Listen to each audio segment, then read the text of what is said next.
कछुआ और दो बगले। एक दफा का जिक्र है, एक खूबसूरत झील के किनारे एक छोटा सा कछुआ रहता था। इस झील का पानी साफ शफाफ था और उसके चारों तरफ सरसब्ज दरख्त और रंग बरंगे फूल थे। कछुआ वहां बहुत खुश था। वो दिन भर पानी में तैरता, किनारे पर सोकुत्ता और मजेदार घास खाता। एक गर्मी के दिन दो बगले चंचल और मंचल अलिफाड़ती हुए इस झील पर आए। वो बहुत थके हुए थे और प्यासे थे। उन्होंने झील का साफ पानी देखा तो फौरन ही पानी पीने उतर पड़े। कछुआ, जो अपने खोले पर बैठा आराम कर रहा था, ने उन दो नए मेहमानों को देखा। वो बहुत दोस्ताना था, इसलिए खोले से नीचे उतरा और उनकी तरफ बढ़ा। आदाब, खुश आमदीद हमारी झील पर। क्या मैं आपकी कोई खिदमत कर सकता हूँ? कछुए ने मेहमान नवाजी से कहा। चंचल, जो दोनों में बड़ा था, ने फखर से सर हिलाया और कहा, हम सिर्फ पानी पी रहे हैं। ये झील तो बहुत खुश्क लग रही है, क्या यहाँ वाकई मछलियाँ भी हैं? कछुआ हैरान हुआ। इसे अपनी झील से बहुत प्यार था। खुश्क?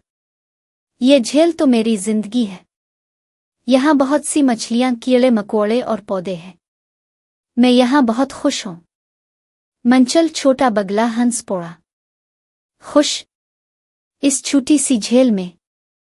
हमने तो दावर दराज के खूबसूरत तालाब देखे हैं, वसी दरिया देखे हैं, जहां पानी की कोई कमी नहीं। ये तो बस एक पौडल है। ये सुनकर कछुए का दिल टूट गया, लेकिन इसने गुस्सा नहीं किया। इसने सोचा कि शायद बगलों को इस झील की खूबसूरती का अंदाजा नहीं है। चंचल ने अपनी लंबी गर्दन झटकी और एक ख्याल उसके ज़हन में आया। अरे छोटे कछुए, अगर तुम्हें वाकई अपनी झील से इतना प्यार है तो हमारे साथ चलो। हम तुम्हें एक नई जगह दिखाते हैं, एक बहुत बड़ा तालाब जहां तुम हमेशा के लिए खुश रहोगे। कछुआ चौंक पड़ा। और लेकिन वो कितना दावर है, मैं तो ज्यादा तेज नहीं चल सकता। अलिफाफा, तुम्हें चलना ही क्यों है? मंचल ने फखर से अपने परों को फड़फड़ा। हम तुम्हें आला कर ले जाएंगे।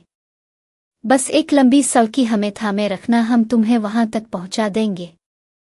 अहमक कछुआ उनकी बातों में आ गया।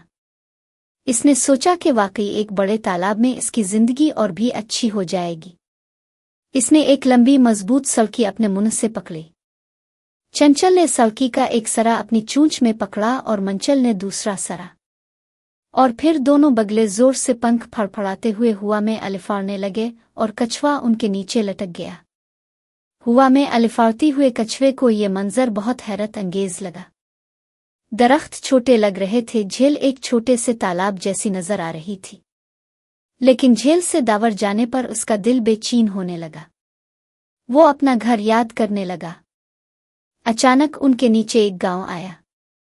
गांव के बच्चे जमीन पर खेल रहे थे। उनमें से एक बच्चे ने नजर ऊपर उठाई और अजीब से नजर आने वाले झुंड को देखा। ओ देखो, दो बगले एक टब अलिफाटे कर ले जा रहे हैं, वो चलाया। दूसरे बच्चे ने गौर से देखा और हंस पड़ा। बेवकूफ, वो टब नहीं है, वो तो एक कछुआ है। कछुआ अलिफाड़ रहा है। देखो, कछुआ अलिफाड़ रहा है। ये सुनकर तमाम बच्चे जोर जोर से हंसने लगे और चलाने लगे। देखो, कछुआ अलिफाड़ रहा है। हाय हा! नीचे बच्चों की हंसी सुनकर कछुए को बहुत शर्मिंदगी महसूस हुई।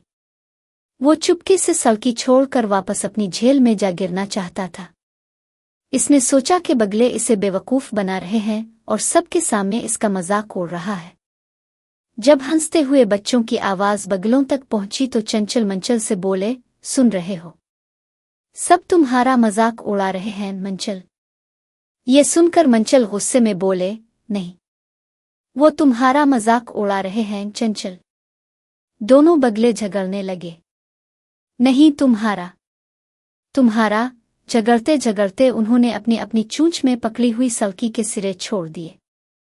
और फिर पटौख! हमारा गरीब कछुआ सड़की समेत नीचे गिर गया। खुशकिस्मती से वो बरा रास्त अपनी प्यारी झील के पानी में जा गिरा। पानी का एक छींटा आड़ा और कछुआ महफूज हो गया। इसने अपने आप को झील के नर्म कीचड़ में पाया। वो वापस अपने घर में था। اس نے ایک گہری سانس لی اور عہد کیا کہ وہ کبھی کسی کی پھسلے ہوئی باتوں میں نہیں آئے گا۔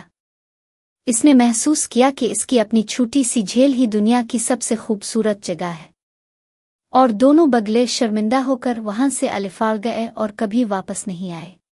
سبق: ہمیشہ اپنے گھر اور اس چیز کی قدر کرو جو تمہارے پاس ہے۔ دوسروں کی باتوں میں آ کر اپنی قیمتی چیزوں کو مت گنواؤ۔